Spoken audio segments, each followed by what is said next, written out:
With many innovations and an expanded range of standard features, Mercedes-AMG compact SUV GLA 35 4MATIC is embarking on the next model cycle. The newly styled front apron with AMG logo and the light signatures at the front and rear make a strong visual statement. Standout features of the model updates: the GLA wheel arch extensions are now painted in the same color as the vehicle.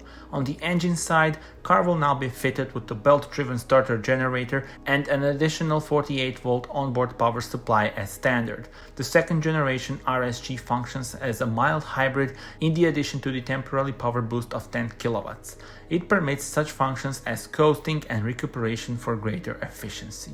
The 306 horsepower output of the high-torque 2-liter 4-cylinder turbo engine is distributed to all four wheels via the AMG SpeedShift DCT 8G transmission and the AMG Performance 4MATIC all-wheel drive. The latest generation of the AMG Performance steering wheel is standard. Tell me in the comments, how do you like the new Mercedes-AMG GLA 35 4MATIC?